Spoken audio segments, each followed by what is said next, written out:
suis Jeanne Fatraf, lectrice, autrice et éditrice de romance. Et cet été, je t'invite à écrire ta romance. À l'écrire ou à la préparer, ça dépend de comment tu gères tes affaires. Si tu as besoin de structure, si tu as besoin de fondation solide, si tu as besoin de fiches, de personnages béton, tous ces exercices peuvent t'aider à préparer, à planifier ton roman. Par contre, si tu es une romancière qui te lance à la one again comme moi, avec une vague idée et beaucoup d'espoir en cours de route, eh bien, ça peut te permettre de passer à l'action tout de suite. Ma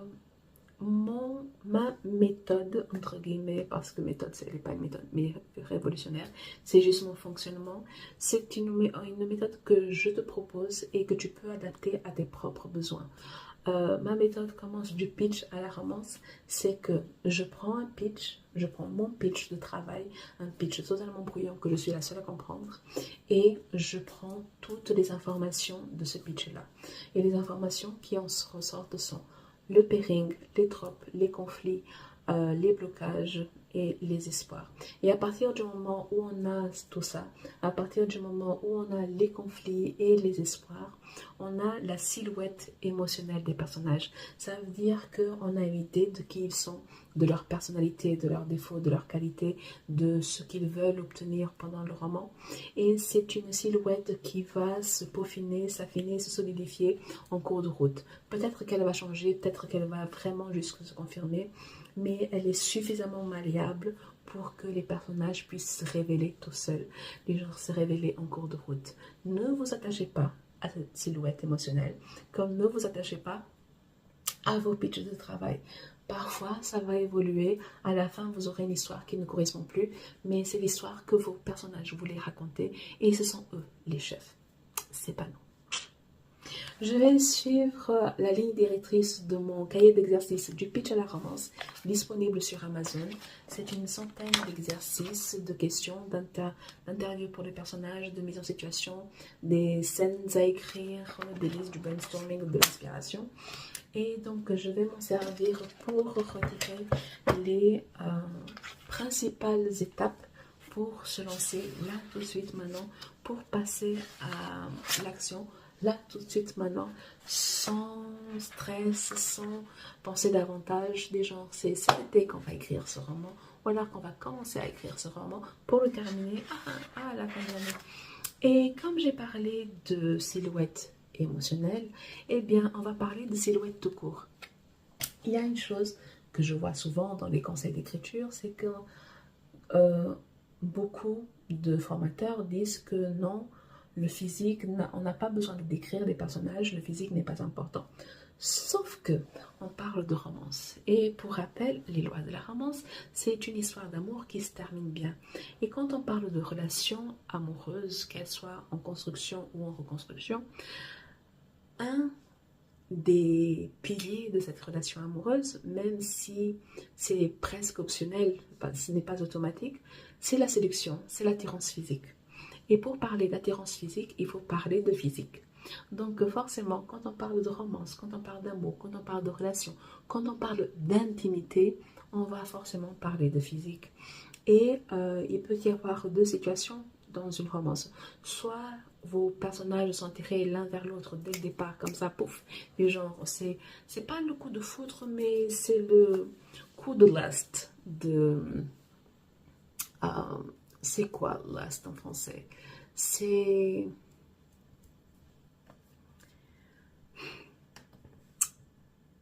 Si vous tombez sur cette série, c'est la première fois que vous voyez, mon podcast est fait sans montage, sans coupure. Donc parfois, il y a des mots qui disparaissent, dont je ne m'en souviens pas. Et il y a des... Luxure. J'avais oublié le mot luxure. Donc, c'est pas un coup de foudre, c'est un coup de luxure. Donc, les personnages se voient la première fois et ils sont totalement attirés l'un vers l'autre et c'est super pratique comme affaire. Mais il y a aussi des situations où ils ne sont pas du tout attirés l'un vers l'autre et c'est là contre la case séduction. Hein? On va en parler dans un autre épisode, mais on parle de séduction parce qu'on apprend à être attiré vers l'autre. Et quand je parle de physique, quand je parle de décrire un personnage, on n'a pas besoin d'un portrait robot. On n'a pas besoin de savoir l'angle des pommettes, de savoir l'angle des yeux, pour savoir la teinture exacte des cheveux. On n'a pas besoin de savoir d'avoir la description exacte de la deuxième tête de monsieur. C'est quelque chose qui arrive très beaucoup souvent. Je sais, c'est pas français, mais c'est fait exprès pour le coup. On voit trop souvent, oui, parce que c'est rose, c'est violet, c'est parce que, why? Les gens, pourquoi? Les gens, quel est l'intérêt de la description de l'anatomie à ce point? Est-ce qu'on va faire une dissection? Est-ce qu'on doit faire... anyways, j'ai des vagues. Quand je parle de description d'un personnage, c'est donner 3 ou 4 détails pour que votre lectrice sache, visualise la personne, parce que de toute façon, elle va se faire sa propre idée. Genre, on peut lui dire que le héros est blond, elle va l'imaginer brun. On peut lui dire que le personnage est noir, elle va l'imaginer blanc. Ça, c'est un autre... Ça c'est aussi un autre problème. Mais on peut décrire 100% un personnage, l'imagination de la lectrice va le transformer totalement à une image que elle veut. Mais ça, c'est son problème. C'est pas de notre en tant que créatrice. Je pense qu'il est important de décrire le personnage justement pour cette attirance physique, justement pour ce côté de la séduction, surtout quand les personnages ne font pas partie des normes en tant que sexy. Ils ne font pas partie des gens qu'on trouve beaux. Ils ne font pas partie de nos fantasmes. Dans ma romance La Réelle Hauteur des Hommes, mon héros est de petite taille. Il est atteint d'achondroplasie. Ah, ça fait 20 ans. Non, ça fait pas 20 ans. Ça fait presque 15 ans que je connais le mot et ça fait 15 ans que je n'arrive pas à le prononcer du premier coup. Donc, il souffre d'achondroplasie. C'est la forme la plus courante de nanisme. Et il était important pour moi de dire que mon héros n'était pas juste de petite taille. Parce que si on va dire il est plus petit que l'héroïne, on va forcément se dire, bon, bah, ils ont 2-3 cm de différence, alors qu'ils ont au moins 15 cm de différence. Et je donne 2 éléments dans l'histoire, dans le roman, pour qu'on comprenne vraiment qu'il est de petite taille. Non seulement je dis qu'il est de petite taille, mais je dis qu'il a 1,35 m, et je dis que quand il est avec l'héroïne, son visage tombe sur la poitrine de l'héroïne. C'est bien pratique. Mais il atteint il arrive à sa poitrine. Donc, parce que quand on est en train de visualiser nos personnages, quand ils sont ensemble, quand ils sont en train de se faire un câlin, quand ils se prennent dans les bras, ben, on a toujours, automatiquement, c'est le réflexe. C'est le réflexe d'avoir l'homme qui est plus grand que la femme.